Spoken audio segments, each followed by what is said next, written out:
9 TV news కి స్వాగతం.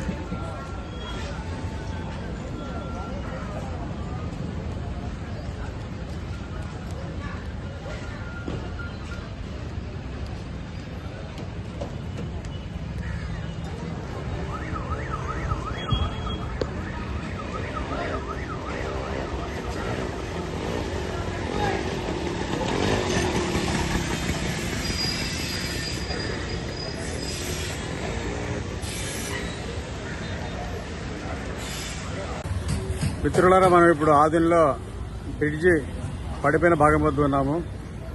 చూడొచ్చు, బ్రిడ్జి రాత్రిపూట పడిపోయింది, పగటిపూట పడిపోయింటే ఎన్ని ప్రాణాలు పోయేవో దీనికి లెక్కలేదు. సుమారుగా ఒక 25 మీటర్ల దూరంలో 25 మీటర్ల వెడల్పున్న బ్రిడ్జి పడిపోయింది.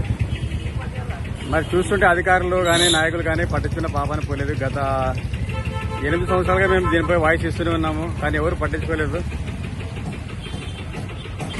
ఈ బ్రిడ్జి ఎప్పుడు కూలినా కొంచెం కొంచెం కూలుతుంది, అది కూడా రాత్రిపూట కూలుతుంది. మరి ప్రకృతి కూడా ఆదిపైన ప్రజలపైన జారి చూపిస్తుందేమో. ఈ నాయకులు ఎలాగూ పట్టించుకోరు కాబట్టి ఈ బ్రిడ్జి పగటి పూల కూలిపోతే ఖచ్చితంగా ప్రజలు చనిపోతారు. కాబట్టి మరి దేవుడే మరి ఆదిమ ప్రజలపై దయదలిచి రాత్రిపూట ఈ బ్రిడ్జిలు పడిపోతున్నాయని డౌట్ వస్తుంది. కాబట్టి ఎవరు లేని వాళ్ళకి దేవుడే దిక్కు అన్నట్టు మన ఆదంలో ఉన్న ప్రజలకు నాయకులు అధికారులు పట్టించారు. కాబట్టి ఆదిన ప్రజలకు కూడా దేవుడే దిక్కు. చూడండి, చాలా సిగ్గుచేటు సార్. గత పాలకులైనా ఇప్పటి పాలకులైనా కూడా ఈ బ్రిడ్జ్ ఇంత దుస్థితిలో ఉన్నా కూడా ఇంతవరకు పట్టించుకోలేదు. చూడొచ్చు, మొత్తం డ్యామేజ్ అయిపోయింది, ఎప్పుడు పడిపోతుందో తెలియదు. మరి ఇప్పటికైనా పాలకులు కళ్ళు తెరవాలి, అధికారులు కళ్ళు తెరవాలి. ఈ యొక్క ఆధునిక దుస్థితి చూస్తుంటే సిరివెన్నెల సీతారామశాస్త్రి కవిత్వం గుర్తొస్తుంది. ఆధునిక ప్రజల గురించి, మనది ఒక బతుకైనా కుక్కల వలె నక్కల వలె, మనది ఒక బతుకైనా సందులలో పందుల వలె అన్నట్లు అంత దారుణంగా ఆధునిక ప్రజల పరిస్థితి తయారైంది.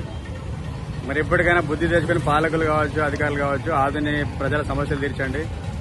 చూడండి, యువతల వంకలు కూడా ఇట్లే.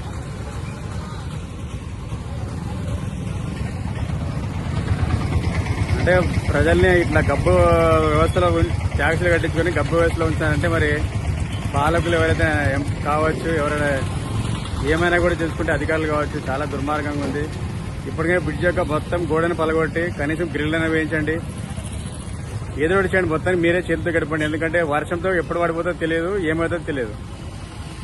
ఇప్పటికైనా మానవత్వంతో అధికారులు కానీ పాలకులు స్పందించాలని కోరుకుంటాను. నా పేరు నూర్ అహ్మద్, MHPS రాష్ట్ర కార్యదర్శి.